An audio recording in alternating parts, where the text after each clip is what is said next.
नमस्ते, मैं मधुरिमा श्रीवास्तव आज आपको बीजीय व्यंजकों यानी अलजेब्रिक एक्सप्रेशंस को जोड़ने की बहुत ही शॉर्ट ट्रिक बताऊंगी। जिससे कि आप जो बीजीय व्यंजकों को जब जोड़ते हैं तो जो प्लस माइनस की गलतियां होती हैं या फिर बहुत ज्यादा टाइम लगता है, दिक्कत होती है, तो उन सब से बच सकते हैं। तो चलिए इस ट्रिक को सीखते हैं।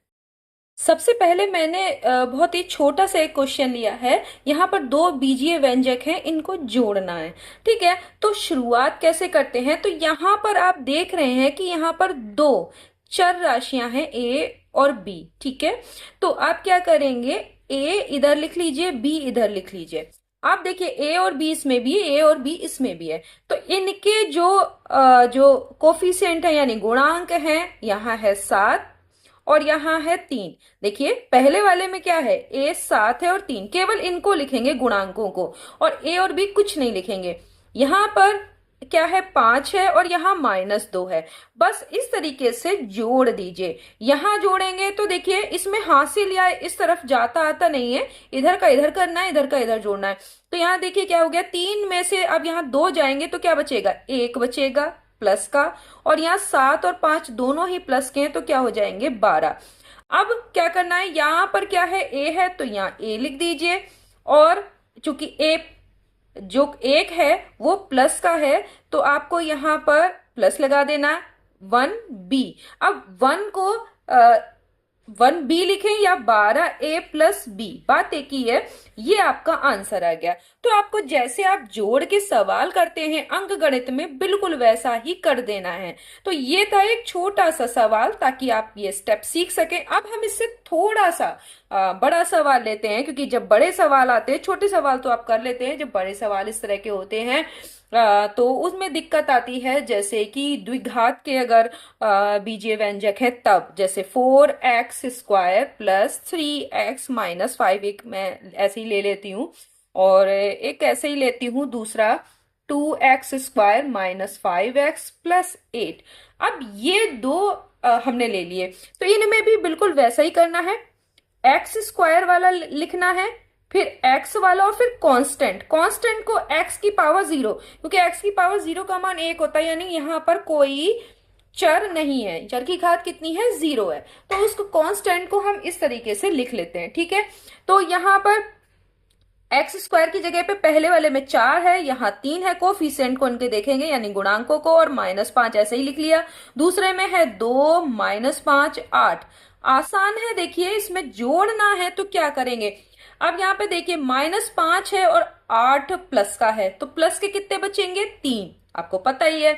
यहाँ पर देखिए यहाँ बचेंगे -2, क्योंकि माइनस की संख्या ज्यादा है। 5 में से 3 घटाएंगे तो हो जाएगा 2, वो भी किसका, माइनस का, क्योंकि माइनस की संख्या ज्यादा है। ठीक है, यहाँ पर क्या होंगे, 4 और 2 जुड़ जाएंगे 6। अब क्या कर दीजिए, यहाँ पर x², यहाँ माइनस है ही है, यहाँ पर लगा दिया, ये x लिख दिया, और ये प्लस का है तो यहाँ प्लस का साइन लगा दिया। ये आपका आंसर हो गया, और बिल्कुल आसानी से हो गया। अगर आपको दोबारा से यानी रीचेक भी करना है तो आप आराम से कर सकते हैं, नहीं तो आपको दिक्कत होती है। तो ये आसान है। फिर एक और क्वेश्चन लेते हैं। हम लेवल बढ़ाते जा रहे हैं। अब हम जो है वो 3 बीजीय व्यंजक लेंगे, वो भी द्विघात वाले यानी घात 2 वाले। तो चलिए एक हम लेते हैं। अब केवल हम x की जगह y कर देते हैं, 2y² + 5y - 3, और दूसरा है y² - 2y + 4। एक और ले लेते हैं, -3y² + y - 1। अब देखिए इसमें बहुत सारे माइनस भी आ रहे हैं, तो इसको करने में वहां पर आपको जैसे जोड़ते तो आपको दिक्कत होती, लेकिन देखिए यहाँ कितना आसान, पहला y², दूसरा y, और तीसरा कांस्टेंट यानी y की पावर 0।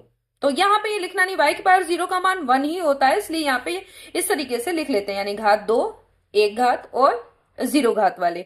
तो यहाँ पे क्या हो जाएगा, 2, यहाँ पर 5, यहाँ पर -3। समझ में आ रहा होगा। इस वाले में क्या है, y² के आगे कुछ नहीं है तो इसका मतलब 1 है, 1 × ठीक है, तो यहाँ 1 लिखेंगे, यहाँ -2, यहाँ 4।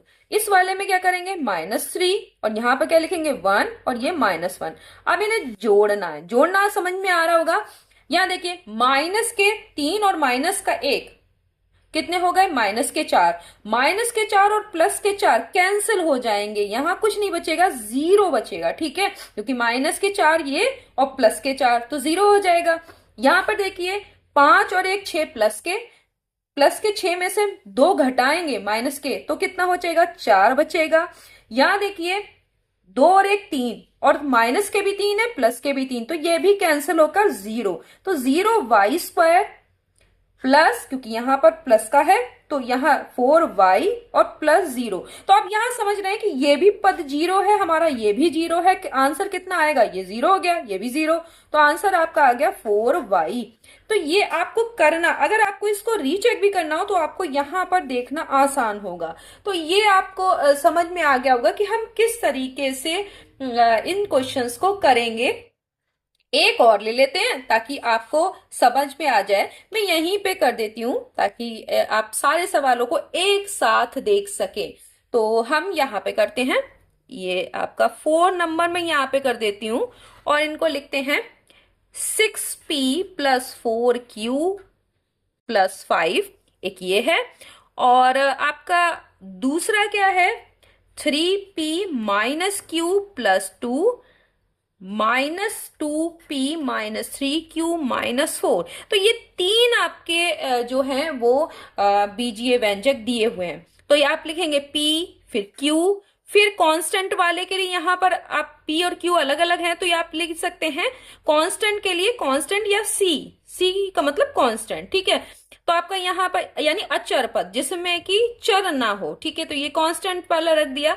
6 4, इसको दूसरे पेन से कर देते हैं ताकि आपको यहां पता चले कि हम कर क्या रहे हैं। 6 4 और ये 5 पहले वाले में का, फिर 3 -1 2, फिर तीसरे का -2 -3 -4 लिख लिया। अब हमारा ये यहां से ऐसे जा रहा है। यहां देखिए, यहां क्या हो जाएगा, आप देखिए 5 और 2 7, 7 में से कितने 4 गए तो कितने बचे 3, यानी घट गए तो कितने बचे 3। सही है।